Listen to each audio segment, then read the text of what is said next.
Hi, today this is really flippin' heavy wood. Not sure exactly what it is. In its previous incarnation it was used for an exterior purpose. It's incredibly dense. I'm thinking of making a few little hooks for my resailing system over there. Usually the sheet runs through an eye and then into the jam plate. In this case, because I don't want to have a traveller, I want to have the option of putting these hooks on it, so as they'll just like guide the rope properly in towards the traveller. So I'm thinking this little stuff might be okay to build it. I know this is the bee's knees, but this is all I've got left, just about.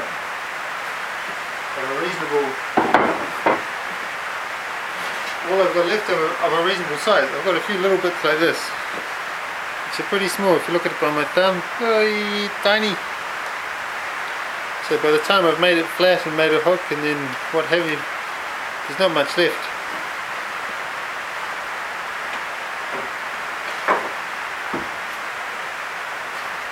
Just see how this stuff works.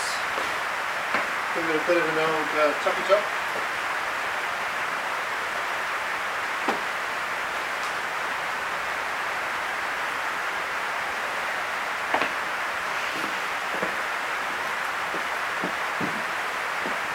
Use my machete to smash up a couch, so it's not much.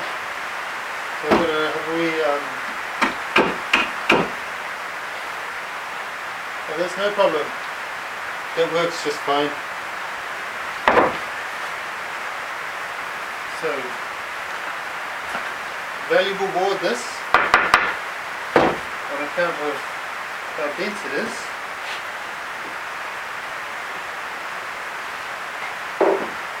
So I'm just going to draw a picture of what I want. Just going to draw a picture of exactly what I want straight onto the thing, and then smash it out.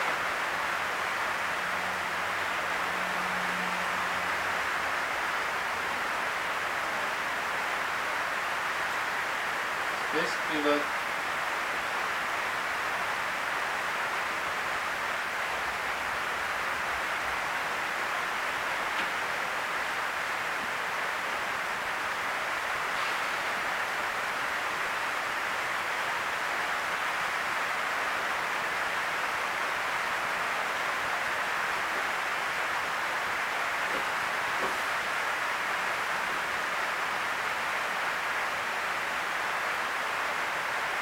okay.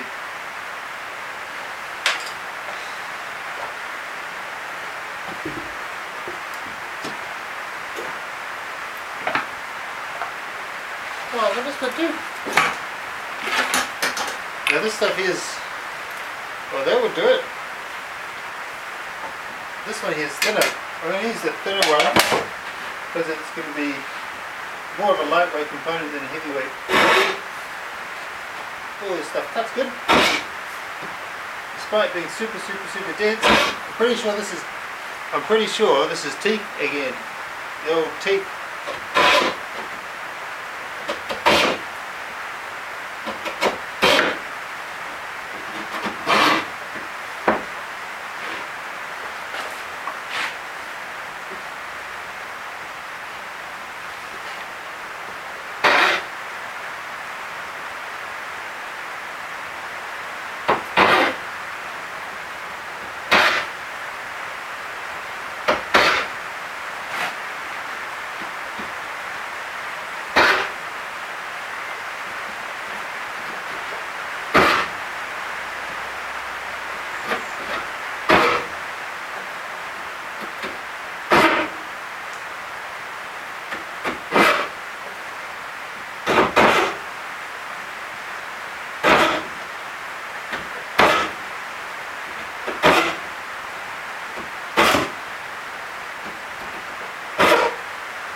So put these few little cuts in here.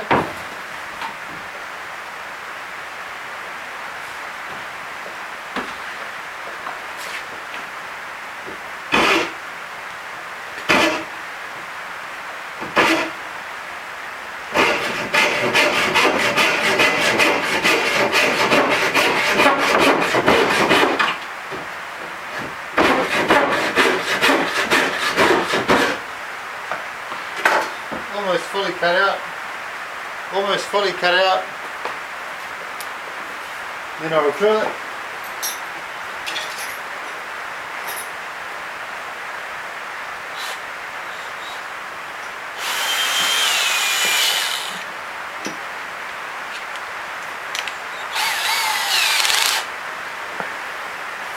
So this is the sheet that's going to go through it. This hole is heaps bigger than it.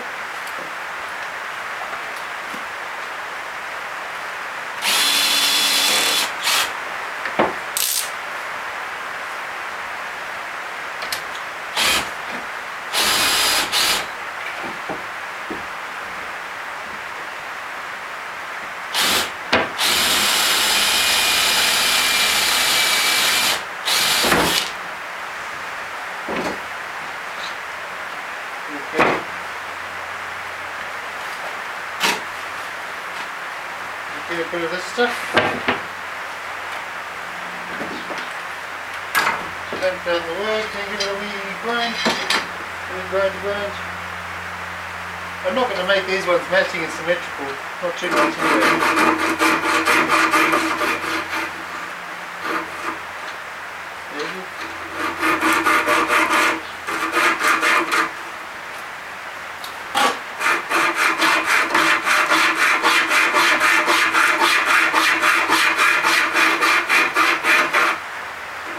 There's going to be a rope running through this little thing.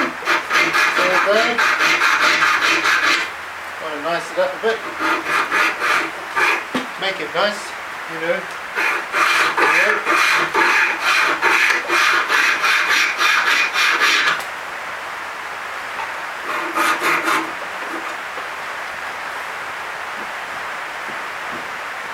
To do the rest of the nicing when it's off the thing.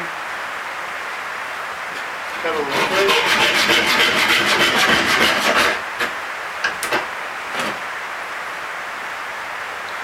And that bit there's kind of going to come off that way. It's all going to get rounded up and smoothed off. I'll cut a line in it so I can stitch it onto the boat wherever I want it. I might actually just put one screw through it first, because it's much easier to screw it in than it is to stitch it in, and then I can just see if I've got it in the right place with the one screw. Just a regular budget wood screw, because it's a temporary fix, you know.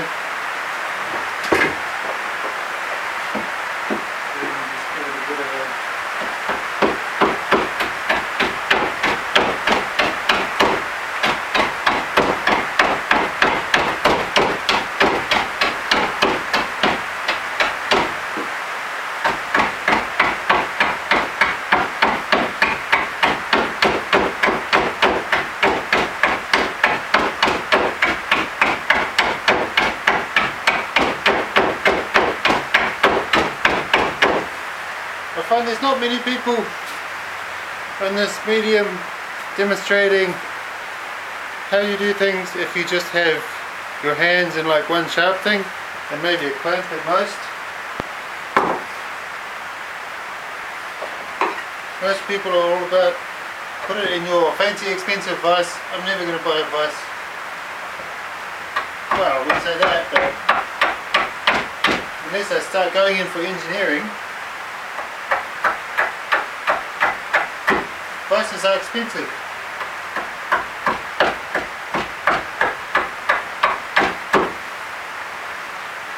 Oh, cool, nice tools though. And dissing vices. So that's the basic thing. I'm just going to grind on it a bit and make it nice. Put one screw, bang, straight through there.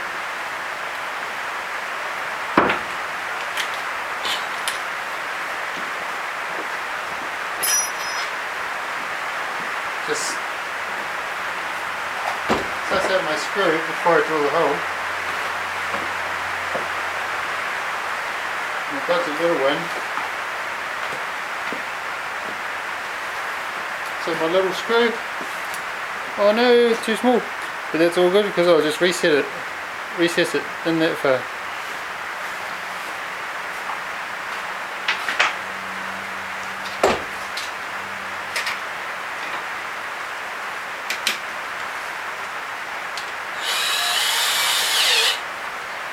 go.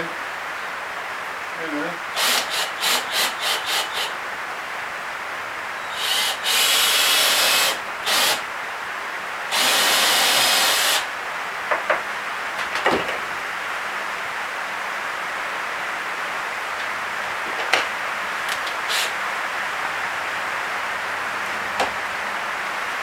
Blah, blah, blah, blah, blah, blah.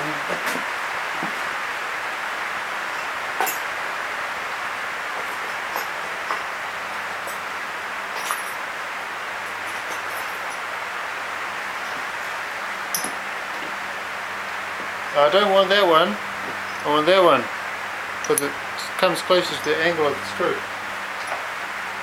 This is like a bugle head kind of thing. And that's just a little friction, just perfect, just right.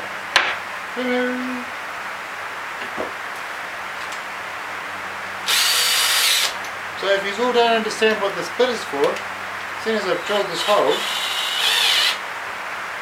I'll show you. And as soon as I've done some other stuff too. Let's see where we're up to. Put this down there. There we go.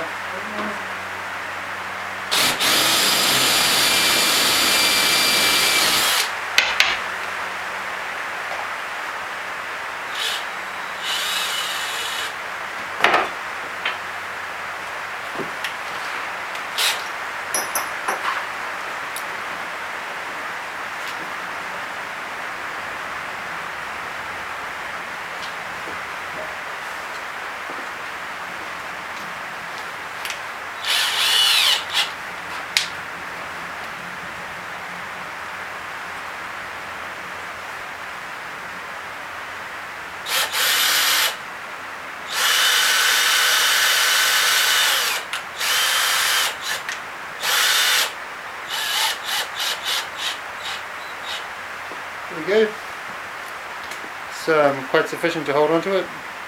Maybe it's too much. If it's too much, I could always just give that a little chop at the end. I think I might, just to make sure I don't, because I'm getting tired of going all the way through the neck.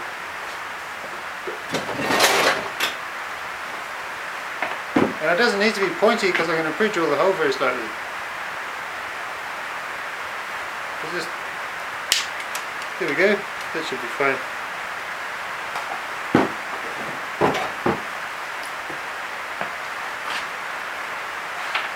So,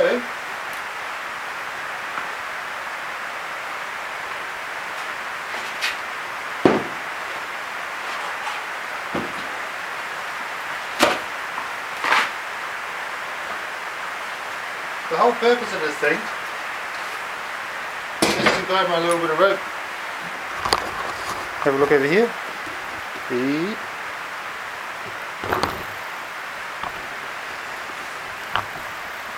Just put this over here like this.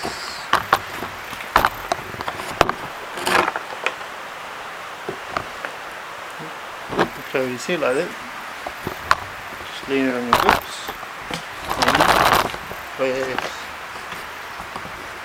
Right. So the sheet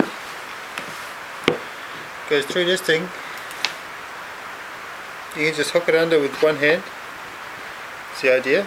So I'll cut that so it really goes in easily.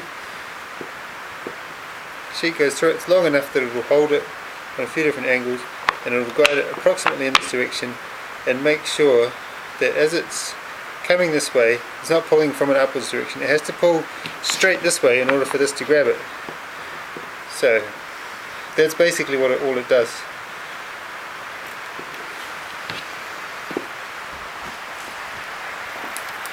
Now, of course, I could have done what most people normally do and get the regular plastic one, but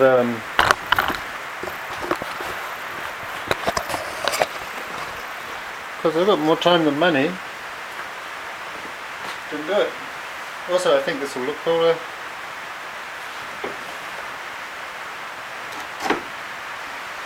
Put that across there.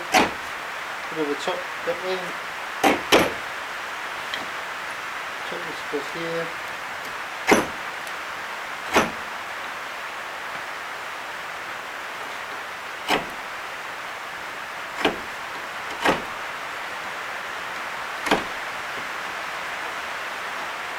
Put a bit around. Put it around.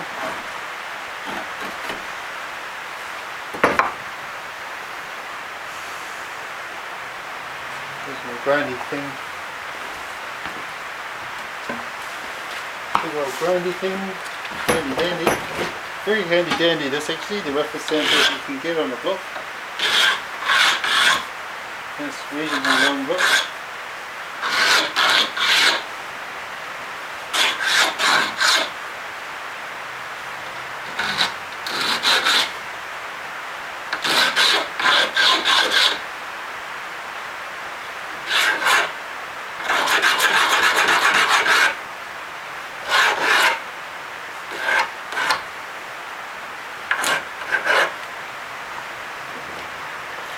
You know what?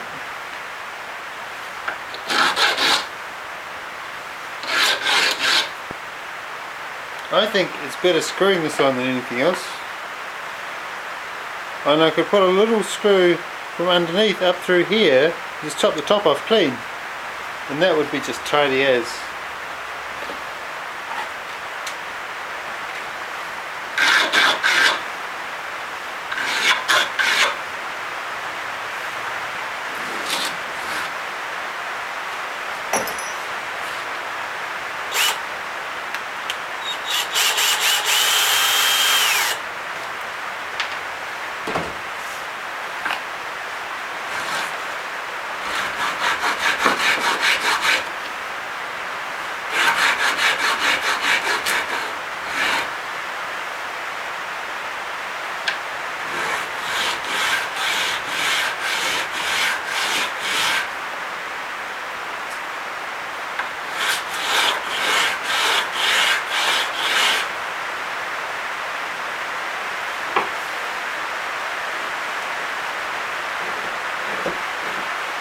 Yeah, don't chop it until you want to the sanding block. And you'll stuff it.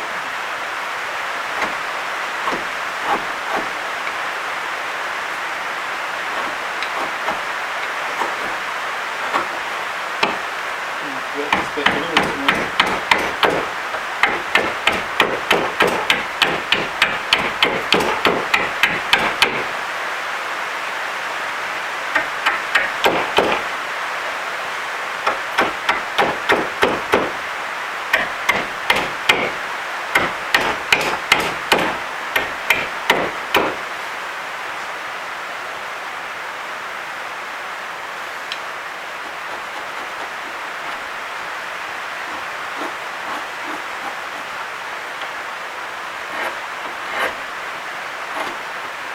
So the reason why we're going to screw it into the deck as well is because it's not as important as those lifeline fittings I put in there in terms of the necessary load rating.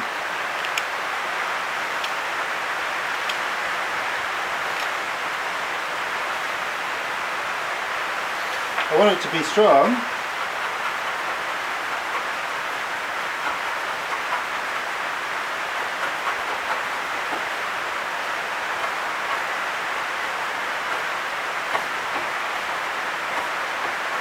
But initially, a single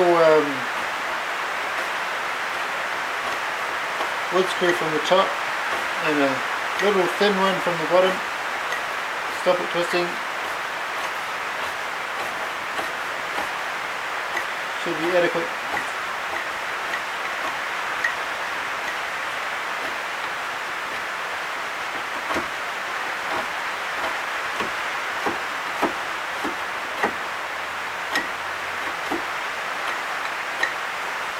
Quite like that whittled finish actually.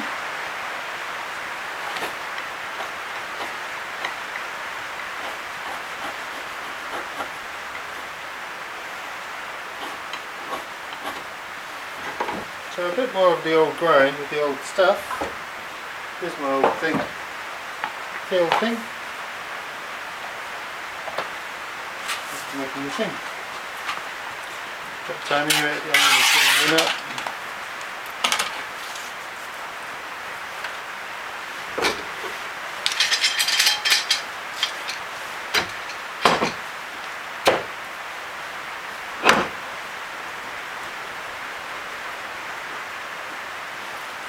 There we go.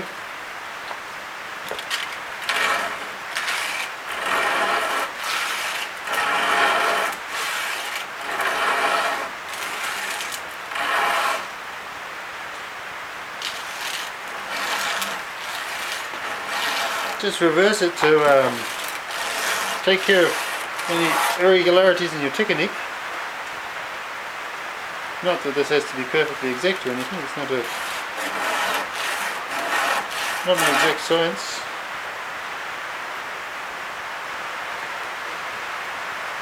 No, that looks terrible. But I put the twist on. I forgot I was doing a roundy. I didn't twist my paper first.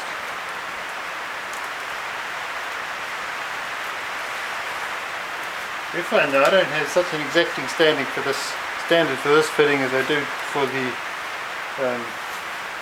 lifeline fittings.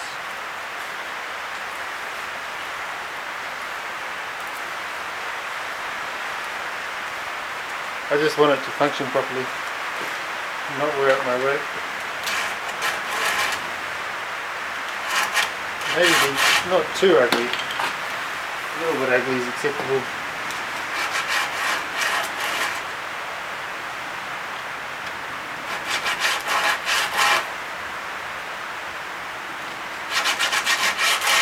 I'd certainly rather an ugly fitting that works than a pretty fitting that doesn't work.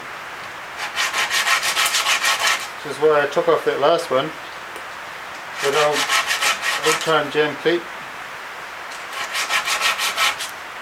The little brass components, which is very pretty, but it was the wrong one for the job. You know what they say? They say all sorts of things.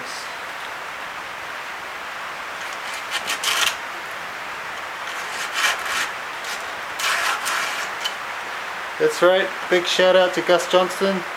Check out Gus Johnston's channel, he's funny. He gave me a bit of a laugh for this lawn care video. He's a good fella, quite a hard working dude.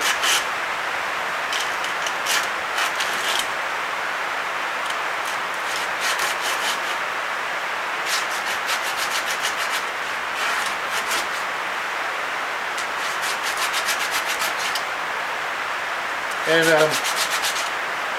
big shout out to the Tasmanian Canoe Club with the weird name.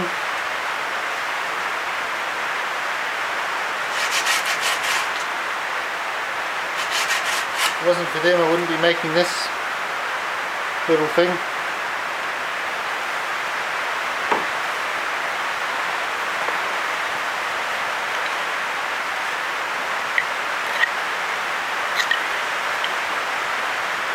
No offense on the name, I just don't want to say it wrong. I'll just put a little link. You can check out their video. Quite an old one. Some chilled out as people going for a big long 2-day kayak mission with their sailing kayaks.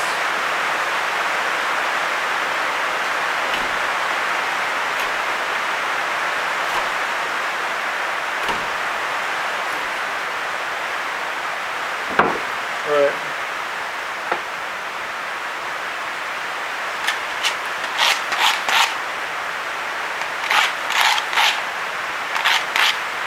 So there you go.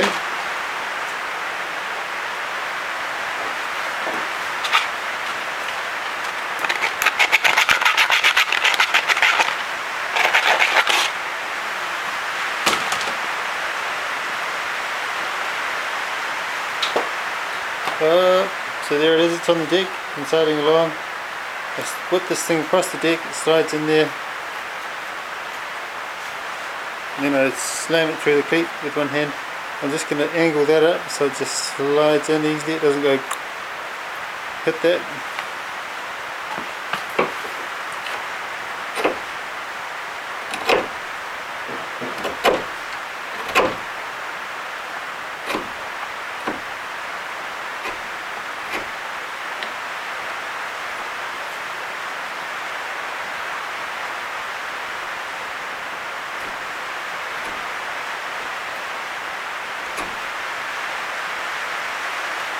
Yeah. That's it. Choice.